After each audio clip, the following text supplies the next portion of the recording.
Coucou à tous et bienvenue sur cette chaîne, j'espère que vous allez bien. Alors aujourd'hui, comme vous pouvez le constater, je suis entourée de forêts d'avocats. Donc c'est l'automne, ils sont rentrés, ça y est, j'espère qu'ils auront pas trop chaud à l'intérieur. En tout cas, ça fait plusieurs années qu'on les a, donc je croise les doigts, normalement ils devraient tenir. Aujourd'hui, je vous propose 3 idées de recettes avec relativement la même base. En fait, l'idée, c'est d'avoir quelques ingrédients. Du coup, ça permet de faire moins de dépenses, surtout si ce sont des ingrédients qui sont à prix intéressant à ce moment-là. Et de passer moins de temps en cuisine parce que du coup, comme j'étais lancée par exemple pour préparer les carottes, j'ai préparé toutes les carottes, après toutes les courgettes, etc. Ça m'a permis du coup de gagner du temps et j'ai lancé donc les 3 préparations à la suite et j'en ai congelé une bonne partie. Je sais que les courgettes ne sont plus de saison, mais en fait il y avait vraiment une promotion très intéressante, donc j'ai craqué, je les ai prises, tant pis. Voilà, ça permet quand même d'avoir des légumes dans son repas, donc c'est toujours bien. Allez, c'est parti, je vous amène tout de suite en cuisine pour la préparation. Alors j'ai pris du chou-fleur congelé, un poivron, du coup une seule courgette, oignon, ail, carotte, navet jaune, pulpe de tomate, courge butternut, masala, du piment, du safran, des pois chiches et des saucisses végétales assez épicées. Et un poireau.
regardez ça comme c'est fondant, c'est trop bon.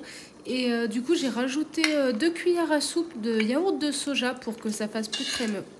Et pour ce qui est du couscous, il a grave de goût, je suis trop contente. Voilà, donc j'espère que cette vidéo vous aura plu et vous aura donné envie de vous mettre en cuisine. En tout cas, moi j'ai beaucoup apprécié me lancer dans 3 préparations différentes et au moins j'étais tranquille pour relativement toute la semaine. Donc j'y ai mis au congélateur une grosse partie. J'ai d'ailleurs oublié de filmer la fin de la tchatchouka, mais en gros c'est juste la tomate qui a mijoté avec les poivrons. Donc rien d'exceptionnel en soi. Par contre c'était bon parce que j'ai oublié de la filmer parce qu'en fait j'en ai mangé une partie et congelé l'autre. Mais c'était vraiment très bien. Je les ai mangés en sandwich en randonnée avec de l'avocat à l'intérieur. Du coup c'était froid et le mélange entre l'avocat et la tchatchouka c'était très bon. Et j'ai trouvé ça différent de la ratatouille parce qu'on pourrait effectivement aussi manger de la ratatouille froide, mais là le fait que ce soit plein de filaments de légumes, j'ai beaucoup apprécié et le goût est totalement différent. Et dans l'idée de départ, en fait, c'était de mettre la tchatchouka chaude avec un bloc de tofu soyeux par-dessus parce que dans la recette initiale, il y a des œufs. Je ne sais plus s'ils sont au plat ou pas, j'ai pas regardé dans le détail. Mais en tout cas, du coup, moi, je voulais mettre ce bloc de tofu soyeux nature, pas préparé, peut-être même froid d'ailleurs, pour que ça contraste avec de la tchatchouka bien chaude et du riz à côté. En tout cas, c'est ce que je vais faire quand je dégèlerai ce qu'il me reste. C'était une belle découverte, je ne connaissais pas, ça faisait un moment que ça me faisait de l'œil, que ça me titillait. Voilà, je vous souhaite une très belle journée, prenez soin de vous comme d'habitude et à tout bientôt. Bye bye.